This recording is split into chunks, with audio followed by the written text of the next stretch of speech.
नमस्ते बच्चों। मैं सुब्रतो मुखर्जी और आप देख रहे हो मेरा channel doctor Subrato Mukherjee distance learning in commerce.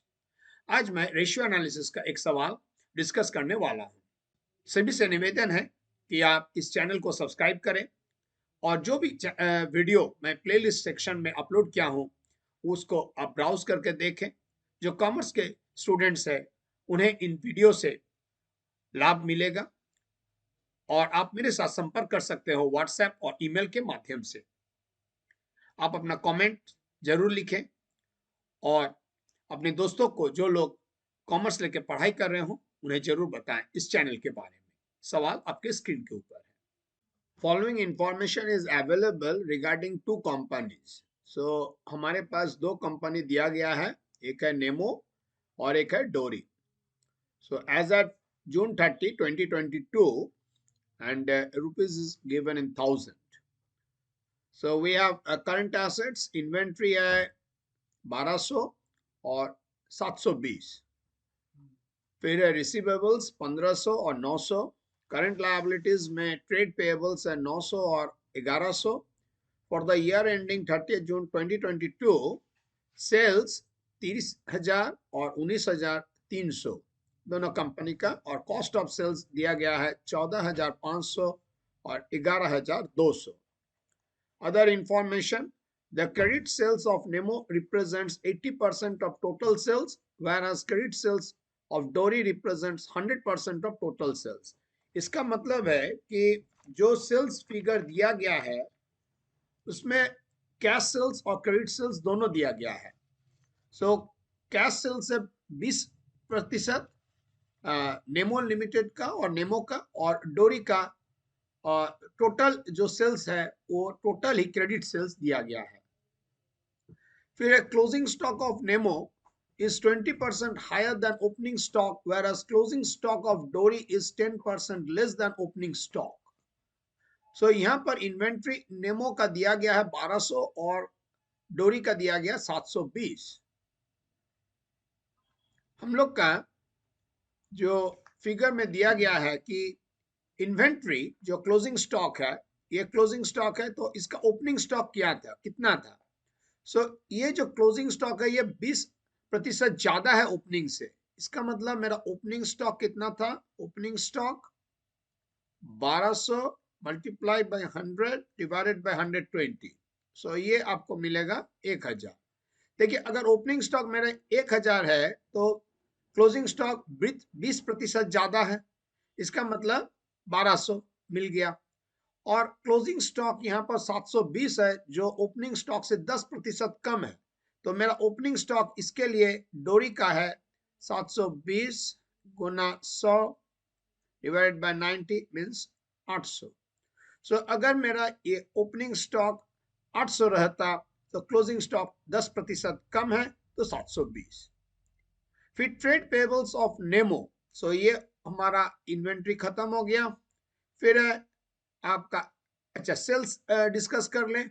यहाँ पर टोटल सेल्स 30,000 दिया हुआ है नेमो का, और इसका 80% होगा आपका 24,000, और इसका 100% ही आपका क्रेडिट सेल्स है, तो क्रेडिट सेल्स नेमो का होगा 24,000। Trade payables of Nemo as at June 30, 2021 were 1.2 millions, whereas trade payables of Dory as at June 30, 2021 were 1 million. So trade payable यहाँ पर 900 मतलब 9 लाख है, और जो कि ओपनिंग जो ट्रेड पेएबल है ये 1 मिलियन मतलब 1.2, इसका मतलब है 12 लाख मतलब 1200, और इसका ओपनिंग फिगर रहेगा आपका 1000, क्योंकि सभी रुपीस 1000 में दिया गया है। इसका मतलब मेरा 1.2 मिलियन है opening trade payable of Nemo, and Dory का होगा 1000। Trade debts of Nemo remain the same. Receivables Nemo का ओपनिंग और क्लोजिंग दोनों ही सेम रहेगा 1500 करके, और डोरी का वह इंक्रीज्ड बाय 0.2 मिलियन। सो ये है क्लोजिंग, ओपनिंग और क्लोजिंग 1500 करके ही रहेगा। Opening and closing will be 1500, and इसका ओपनिंग ट्रेड पेएबल होगा 700, क्योंकि 0.2 मिलियन ज्यादा, 0.2 मिलियन मतलब 2 लाख। अब नीचे चले आते हैं, हम लोग का क्या निकालने दिया गया है इस सवाल में। Required calculate following ratios for 2022 for both companies assuming 360 days in a year. So inventory holding period निकालने का है, debtors collection period और creditors payment period, ये 3 फिगर हमको निकालना है। तो मैं यहाँ पर वर्किंग शुरू करता हूँ। यहाँ पर मैं लिख रहा हूँ नेमो और बगल में मैं लिख रहा हूँ डोरी।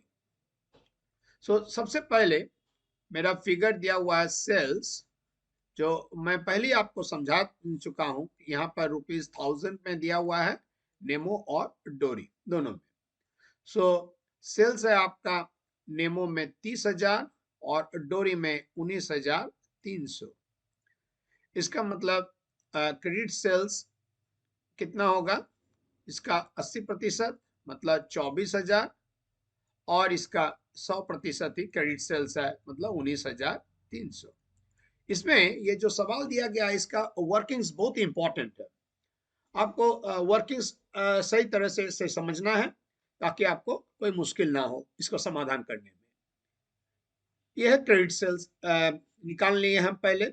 उसके बाद है क्लोजिंग इन्वेंट्री। क्लोजिंग इन्वेंट्री मेरा दिया गया है सवाल में 1200 और नेमो के लिए, और डोरी का दिया हुआ है 720। ओपनिंग इन्वेंट्री मेरा कितना होगा, मैं आपको पहले ही समझा चुका हूं। 1200 मल्टीप्लाई विथ 100 डिवाइडेड बाय 120, तो ये होगा आपका 1000, और ये 720 मल्टीप्लाई 100 बाय 90, इसका मतलब है 800। अब हमको निकालना है closing trade payable. Closing trade payable मेरा दिया गया है। क्लोजिंग ट्रेड पेएबल मेरा दिया गया, इसमें नेमो में 900 और यहाँ पर दिया गया है 1100।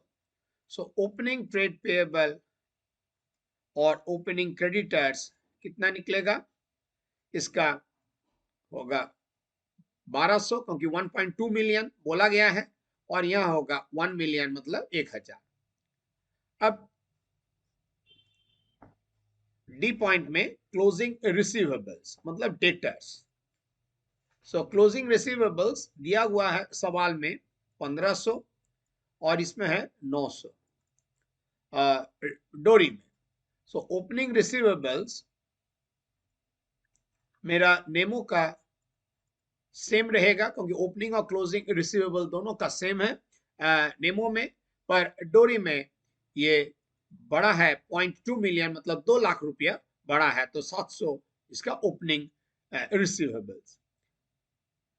ये सबसे पहले ओपनिंग और closing inventory, trade payable and receivable निकाल लिए। मेरा क्रेडिट सेल्स कितना हुआ है दोनों कंपनी का वो भी निकाल लिए हैं। अब मुझे निकालना है परचेज। यहाँ पर मैं पॉइंट ई लिख रहा हूं। Computation of purchase of credit purchase. Closing inventory 1200 और यहाँ पर है 720। क्लोजिंग इन्वेंट्री के साथ अगर हम कॉस्ट ऑफ सेल्स को ऐड कर लें 14,500 जो दिया हुआ है सवाल में, और यहाँ पर है 11,200। क्लोजिंग इन्वेंट्री के साथ कॉस्ट ऑफ सेल्स को ऐड करना है और यहाँ से हमको ओपनिंग इन्वेंट्री लेस करना है। ये आपको मिलेगा 15,700 और यहाँ होगा 11,920। लेस ओपनिंग इन्वेंट्री मेरा निकाले हैं 1,000 और यहाँ होगा 800। देखिए ओपनिंग इन्वेंट्री मेरा वर्किंग्स में निकाल के रखे हैं, यहाँ पर 1000 और इसका 800। नेमो में है 1000 और डोरी में है 800। मेरा क्रेडिट परचेज नेमो का निकला है 14,700 और यहाँ पर होगा 11,120। ये है मेरा वर्किंग्स जो आपके स्क्रीन के ऊपर है। सभी फिगर आप पहले लिख लें अपने नोटबुक में अब हमको सवाल में जो दिया गया है कि होल्डिंग पीरियड, यहाँ पर inventory holding period, debtors collection period और क्रेडिटर्स पेमेंट पीरियड ये निकालना है।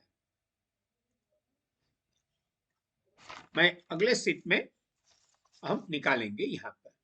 सो यहाँ पर भी मैं लिख रहा हूं नेमो और डोरी।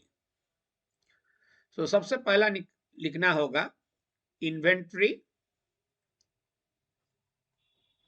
Turnover ratio, inventory turnover ratio. So inventory turnover ratio के लिए मेरा फॉर्मूला होता है cost of sales by average inventory, cost of sales by average inventory. So inventory turnover ratio सबसे पहले मैं नेमो का निकाल रहा हूं 14,500 जो दिया हुआ है कॉस्ट ऑफ सेल्स सवाल में, और एवरेज इन्वेंट्री निकालने के लिए ओपनिंग और क्लोजिंग का average. So 14,500 divided by 1100 is 13.18. So 13.18 is the inventory turnover ratio of Nemo, और डोरी का होगा 11,200 डिवाइडेड बाय 11,200 है आपका क्लोजिंग, यहाँ पर कॉस्ट ऑफ सेल्स देखिए दिया गया है सवाल में 11,200 है कॉस्ट ऑफ सेल्स ऑफ डोरी। तो और डिवाइड करना होगा average inventory. So opening inventory मेरा निकाले हैं 800 और closing 720 divided by 2। So 11,200 divided by 760 ये होगा 14.74। ये है मेरा इन्वेंट्री टर्नओवर रेशियो, मतलब साल में, एक साल में मेरा 13 बार 13.18 टाइम्स मेरा इन्वेंट्री टर्नओवर हो रहा है। तो अब अगर हमको इन्वेंट्री होल्डिंग पीरियड निकालना है, सो इन्वेंट्री होल्डिंग पीरियड निकालने हमको बोला गया है।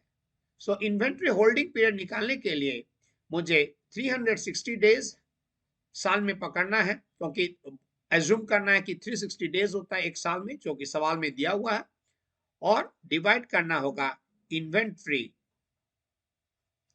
Turnover ratio. So 360 divided by 13.18, ये 13.18 टाइम्स हम लोग लिखते हैं, इसका यूनिट है टाइम्स। अगर हम 360 से 13.18 अगर इसको हम डिवाइड करते हैं तो आपको मिलेगा लगभग 27 डेज। 27.31 निकल रहा है, इसका मतलब है 27 दिन। और डोरी के लिए होगा 360 डिवाइडेड बाय 14.74, इसका मतलब है इक्वल्स टू 24 डेज। ये अप्रोक्सीमेट, मैं जो साइन दिया हुआ इसका मतलब है अप्रोक्सीमेट। सो इन्वेंट्री होल्डिंग पीरियड नेमो का होगा 27 दिन अप्रोक्सीमेट, और डोरी का 24 दिन। अब हमको निकालना है डेटर्स टर्नओवर रेशियो। सो यहाँ पर फिर मैं लिख रहा हूँ नेमो और यहाँ मैं लिख रहा हूँ डोरी। सो डेटर्स टर्नओवर रेशियो, इसके लिए भी हम मुझे निकालना होगा डेटर्स टर्नओवर रेशियो, और उसके बाद फिर हम डेटर्स कलेक्शन पीरियड निकालेंगे। सो डेटर्स टर्नओवर रेशियो निकालने के लिए हम लोग जो फॉर्मूला यूज करते हैं वो है credit sales by average debtors. So credit sales Nemo का निकाले हैं 24,000, और एवरेज डेटर्स है मेरा 1500 ओपनिंग, और क्लोजिंग भी है 1500 डिवाइडेड बाय 2, इसका मतलब है 24,000 बाय 1500, इसका होगा 16 टाइम्स। और डोरी का निकलेगा 19,300 मेरा क्रेडिट सेल्स है, ओपनिंग डेटर्स और रिसीवेबल्स है 700, क्लोजिंग है 900, इसका एवरेज होगा 800। सो 19,300 बाय 800, इसका मतलब है 24.14125 टाइम्स। सो डेटर्स टर्नओवर रेशियो मेरा नेमो और डोरी का निकल गया। सो डेटर्स कलेक्शन पीरियड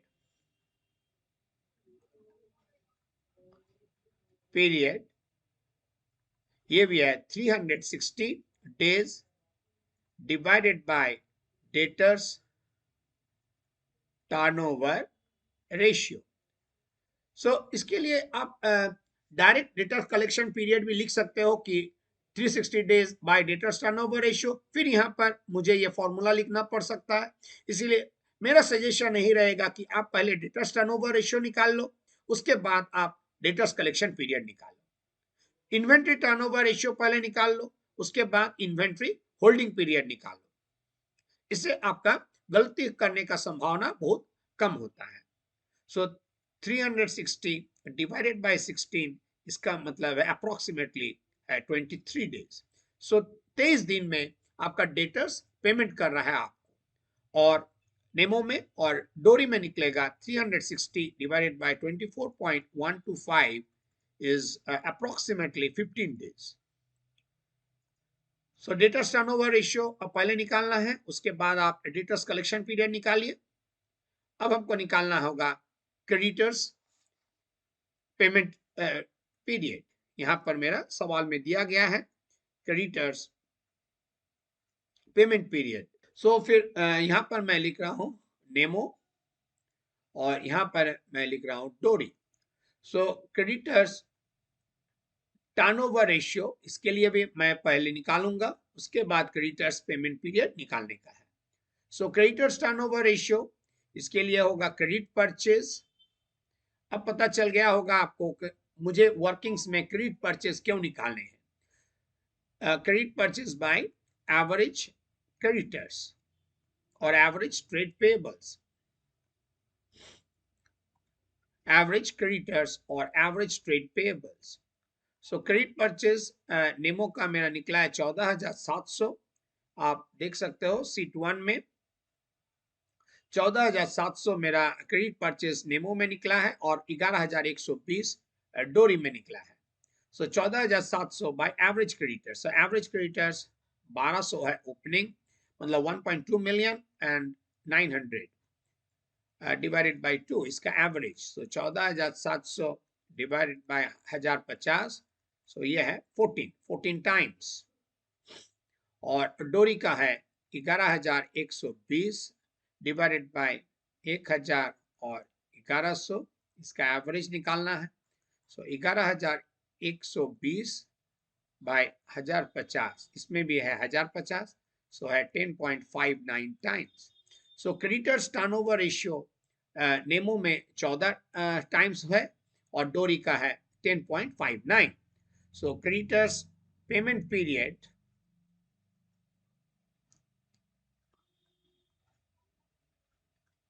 होगा 360 days by creditors turnover ratio.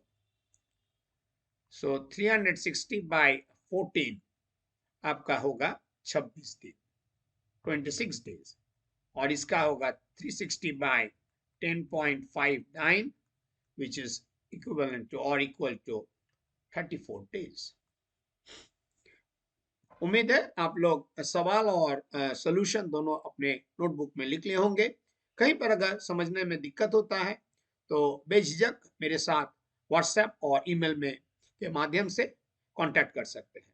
धन्यवाद। Thanks for watching the lecture.